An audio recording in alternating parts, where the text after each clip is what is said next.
What's going on, guys? I wanted to talk to you today about a game that I have recently started dabbling with called All Cards. This just had a Kickstarter and it just wrapped up. However, it's a kind of a unique product in that there's no game to kickstart, it's just a rulebook. This is a printed PDF of the rulebook that you get. The Kickstarter itself is for a physically bound copy of the zine. I am impatient and wanted it right away. So I put one together myself. The idea of All Cards, as you can imagine from the title, is that you can play a card game with all of your cards. As someone, you've seen this channel, as someone with a million card games and types of cards, this is really enticing to me. The idea is that you play out over the course of 6 turns each for a total of 12 turns.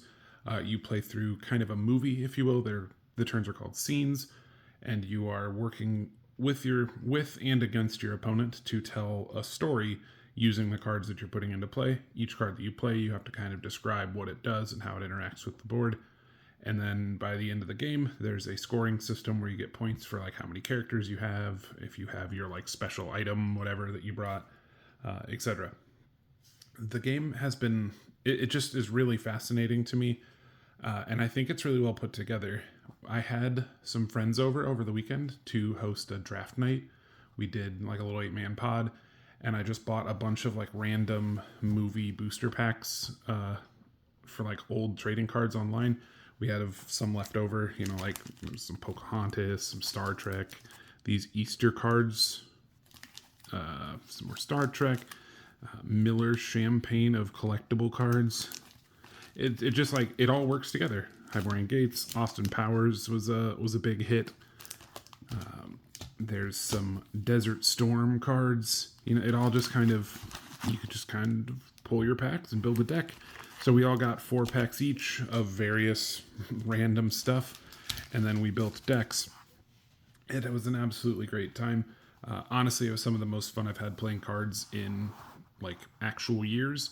So I wanted to take a minute to talk about like what the game is and how it plays, what it felt like. I wanted to show you the deck I drafted. Obviously, a constructed deck would be a little different, but just you'll get the gist of what it's about if you see the constructed deck or the drafted deck.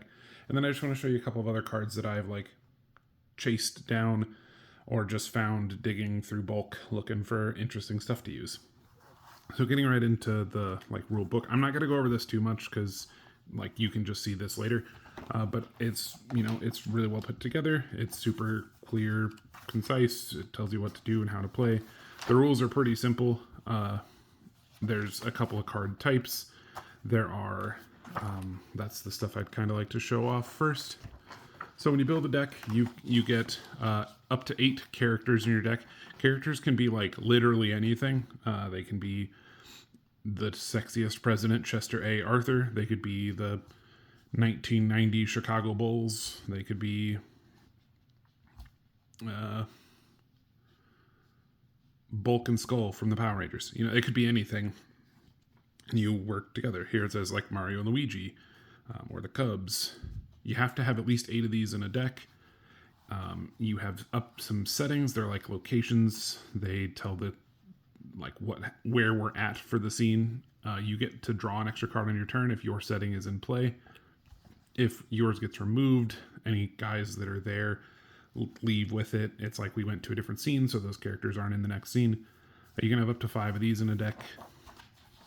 MacGuffins. This is your one ring, your the power glove. It's like your one special item that you're trying to chase down or collect throughout the game.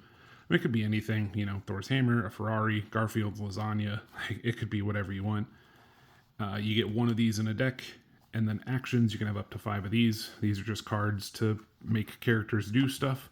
They can be used to either bring a character, like remove a character from play, to bring a character back into play, or to like turn a character against your opponent, like make them change sides or whatever. And finally, there are twists. These cards are just the things that like don't really fit into other categories. The thing that they reference here is the like checklist trading cards, or those like old pieces of puzzles. I don't know if anyone remembers those, but some of those old trading cards that you would get, it'd be like a pack of 5 cards, but they were just like a puzzle that you put together. And you're like, okay, well, there's a puzzle of the green Power Ranger, and they don't actually do anything because they're all, a fifth of Tommy or something. Those cards, you just play them and then say like how they're going to interact with the game. And they can be used to steal a MacGuffin, which is, like the item we just talked about, or it can remove a setting from play. So the easiest way to describe it is actions target people, twists target places and things. Like that's easy to do. Here it says like cards that are compatible. Magic, Pokemon, Garbage Pail Kids, baseball cards, Neopets, the United States of Alf, Hallmark greeting cards from CVS, Austin Power, like every card ever. And it worked. You just have to... the one thing I'll say is like, here it talks about too with like card interpretation, you have to decide like how the card works because they don't have card effects, right? So you play a card and you say, okay, so this is Boppo the Clown and he is here because of this. And then your opponent, when they play a card, they say, this card interacts with your Boppo the Clown by doing this. And you just kind of work together. And like it says here, collaboration versus competition. It is like a group story. And so you've really got to just embrace that you are telling a story together. And it's funnier and more fun when you do. But you do get points based on how much stuff you have survive. So you are working towards a goal. But obviously the best goal for a game like this is just that the game is fun. There's a sample board state here. And then how to play out a turn. And then importantly, there's the conclusion where you get the points. You get a point for every like support character you have in play. You get 2 points if your sidekick, which you start with, is still in play. If your setting's in play, you get some extra points. You can push characters by discarding cards from your hand if something is like really important to them. And if they're pushed, you get extra points for that. And then if you have your MacGuffin, you get some points. And then you just add it all up and see who has the most. And the person who has the most plays the 13th turn, which is just telling how the story ends. Overall, the game is super simple. You've just got to, have an imagination and be willing to just let the cards do what they do. Because they don't have card effects, some card, like when your opponent plays something, it can get a little outlandish, right? Because I don't know, in Magic for example, right? If you played a card that it would have a cost and it would tell you exactly what to do. Well, these don't have a cost and they don't tell you exactly what to do. They just say like, this can remove a character. And so your opponent can just kind of say in what way they think this Pocahontas card can remove your Shaquille O'Neal from the board.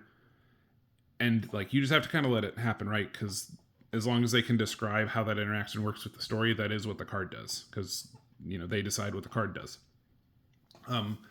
Something I found really interesting is that the cards have, like the decks have restrictions on how many copies of things you can play, but they don't, they're not forced to be that card when you play them. When you play the card, you decide how it interacts. So, and when it does, it has to interact that way for the rest of the game. So say you have one of the examples it gives is if you have a copy of a card of George Bush, like throwing up on a guy, that's the example they use. It could be a George Bush character, or it could be like throwing up as an action, and you could decide how that works. So when you draw it, you could put it in your deck as like one of your 8 characters and then use it later as an action. So it's just kind of interesting in the way that you do put a deck together for like constructed play when you are kind of picking out parts of what an image does in addition to like if it has a words on it or something like that. You can get really creative. So I want to show you just like the deck that I built. I got 3rd in our little tournament that we ran of the 8 of us. There's no real winner or loser in a day that's that fun, but we did keep like pairings so that we had opponents, and I got 3rd. So a deck is just 20 cards. Like I said before, you get up to 8, or you have a minimum of 8 characters, 5 actions, 5 locations, 5 twists, and 1 MacGuffin. Now, those 5, 5, and 5, obviously you don't fit a full 20 in that because you got 16 there and up to 8, or a minimum of 8 characters, so you've got to make some cuts somewhere. But I'll just show you what I got. So I got a Jerry Springer from one of my Austin Powers packs. I thought this was hilarious and has a lot of implementation. You can have him, bring guests on a show. You can have him start a fight. There's all sorts of things that he could do.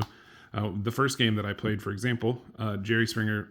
So the way you decide what your characters are for the turn, you draw your opening 6 cards, and in those 6 cards, you pick 2 characters that you've revealed. One of them will be your main character, and one of them will be your sidekick. So in this case, in the first game, I drew Jerry Springer, and I drew Bon Jovi from the Mega Metal series. And so I had, in my story, I had Jerry Springer had Bon Jovi on as a guest on the show. And the MacGuffin that I ran in the deck was this coin cards. So the story that I told was that Jerry Springer, his obvious goal was to have the best ratings he could get to get more money. So we were trying to find money for the broadcast. And then other characters that I brought into play, I had this card called the Fallen, which I put into the deck as an action because I thought, I could use this to bring back a guy who was dead. But in this game, I played it as a character, and I played it as though it was Jerry Springer going into the audience and finding fans of Bon Jovi who don't like the way his new album sounds. They liked his old stuff better, And so that was a really funny use for this card. And then we had Louise Mandrell from Branson on Stage, which is insane to me that this exists as a card, period. But when I played her, I said that she was also in the audience and was a former lover of Bon Jovi and was here to start drama. And it got really ridiculous. I had a card called Last Defenders, pulled from Hyborian Gates. These were they're defenders. I could bring them in to help defend a character. I thought it would be fun with the fact they had last in the title. I could bring them in at the end of the game for extra flavor points.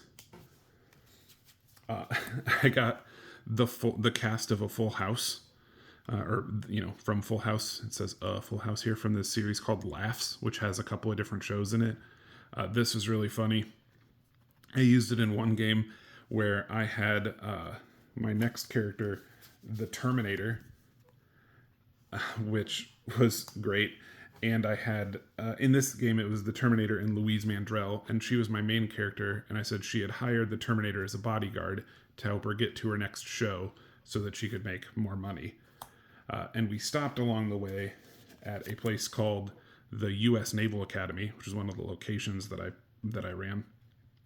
And at the U.S. Naval Academy, my opponent's main character was Scully from X-Files.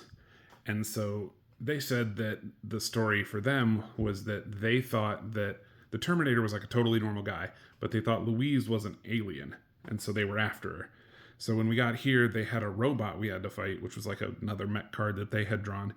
And once we defeated the robot, in the room that we fought them in, I found the cast of the Full House locked in a jail cell, and so we rescued the Full House cast, and so that's how I got to play that character card.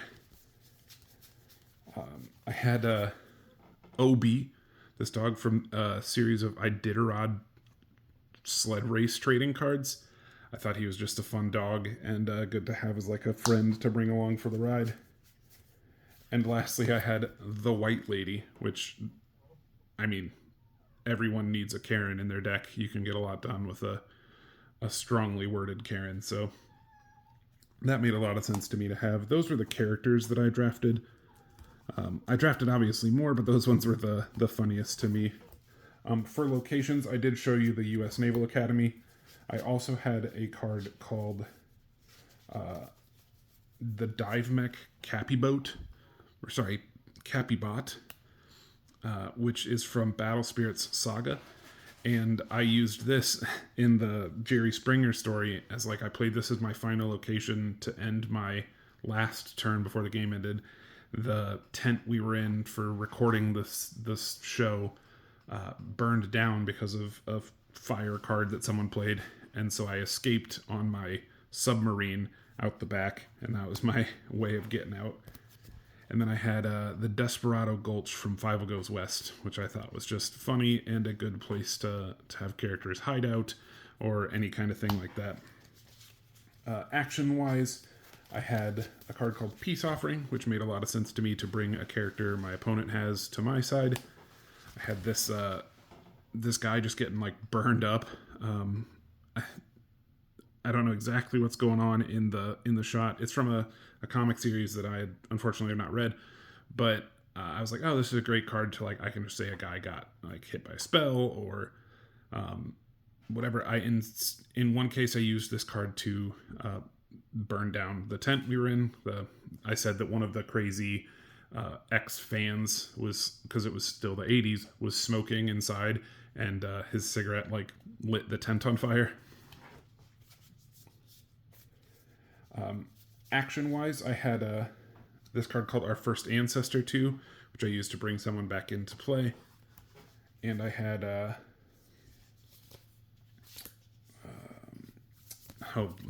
Jasmine Must Marry, which is the backside of a Aladdin trading card that I didn't think was that. I mean, it's like fine, but it wasn't that funny. But the back where it says Jasmine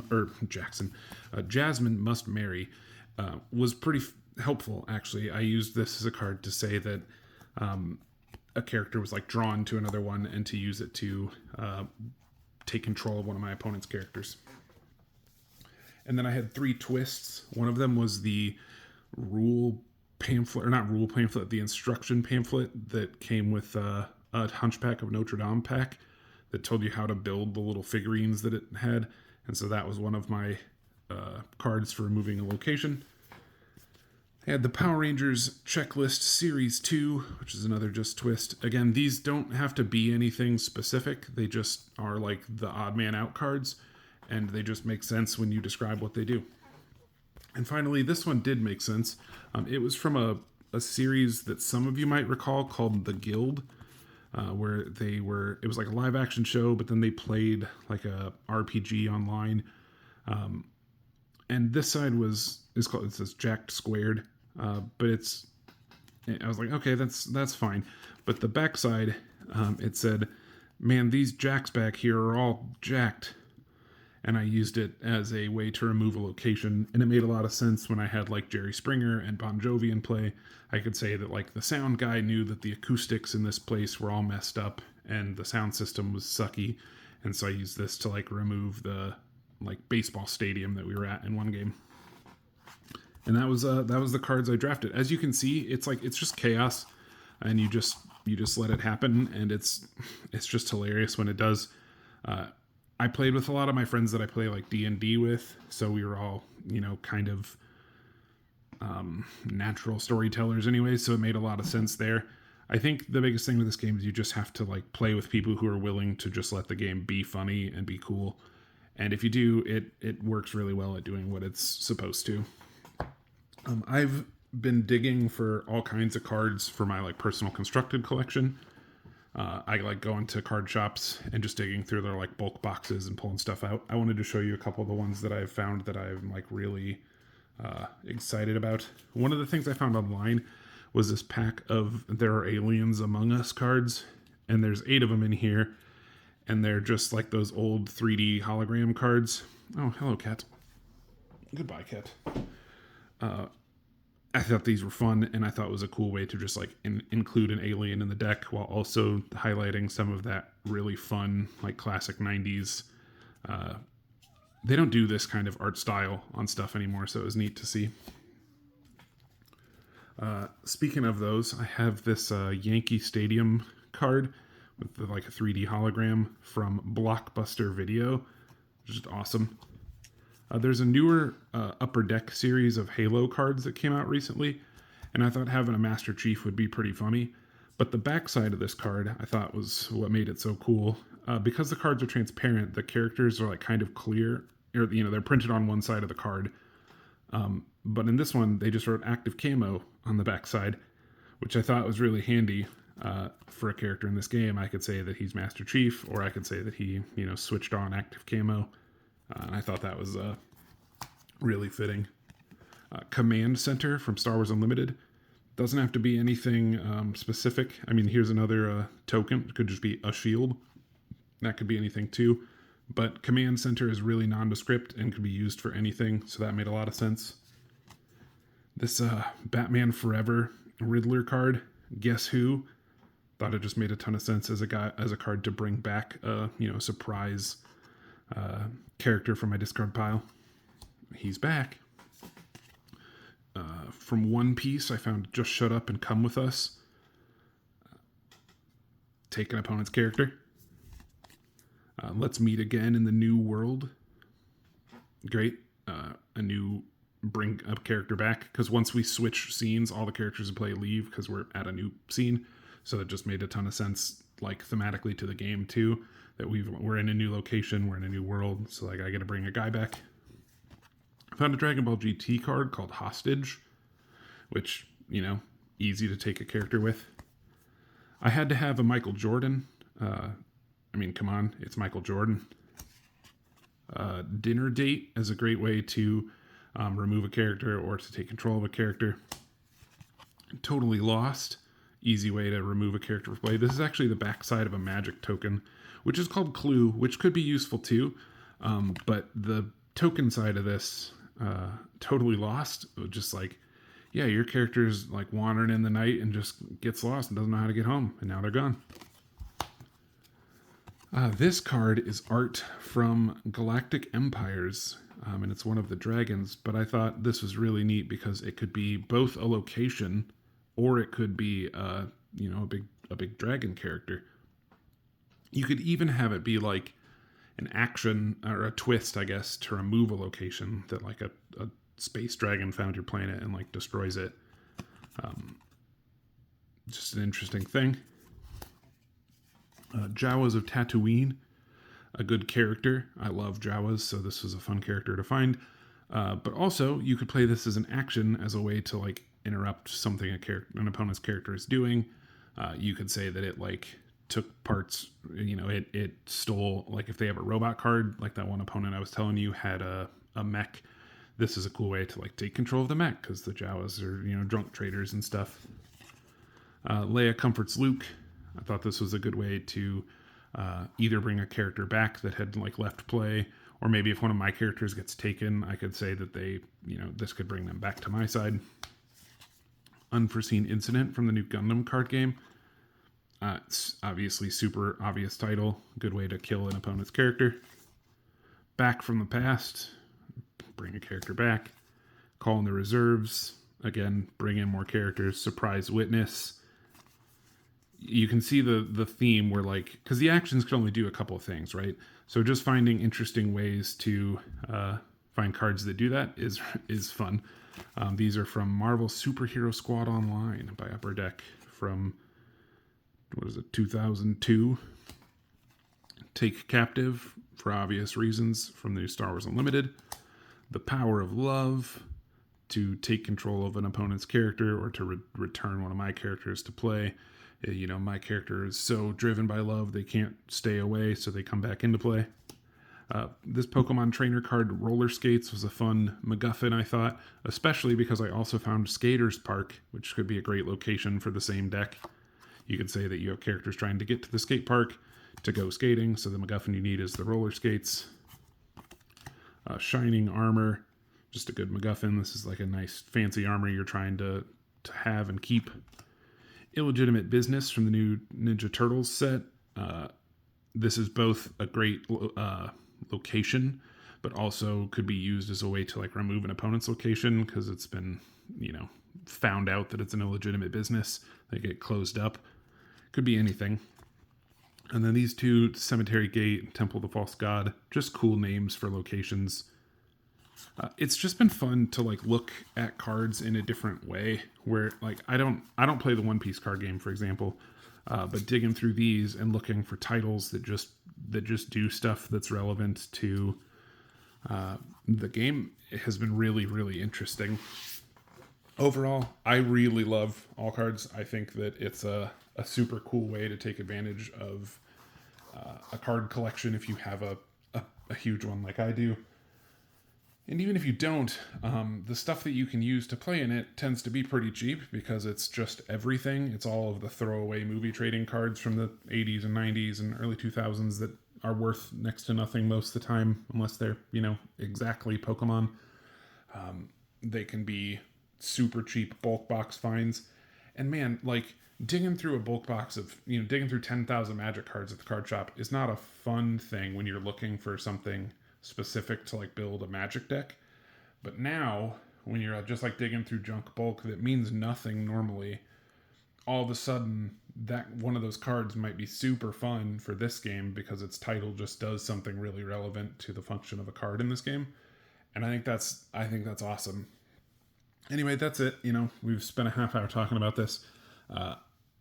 I'll probably build a couple more decks for this game as I keep playing it, and I will probably make profiles for them because I think the game is hilarious and really fun.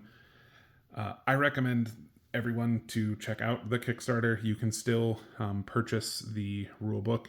The like bound zine copy that you get is like $20, or the PDF is I think $10. You can still late pledge or whatever to get a hold of it. I recommend that you do if you're interested in this at all. It's fantastic. The rulebook's well put together, and I think it's a really good time. Drafting it with people was, like I said, the most fun I've had playing cards in a long time. Everyone just had a blast, like opening their packs, looking at the absolutely ridiculous cards, and then deciding how they would be used. Hearing stuff from across the room when people would just say stuff was crazy. In one of the packs of like one of those Desert Storm packs, one of the guys got the U.S. Constitution, which was a really funny card to have access to. Someone had Gorbachev, which is also hysterical. I don't know. You gotta let the game do its thing and just embrace the ridiculousness of it. And if you can, if that sounds like something for you, this game is super sweet. Anyway, I'll be back with more in the near future. Thanks for hanging out for a half hour with me, and hopefully you pick up and try all cards too. Until next time.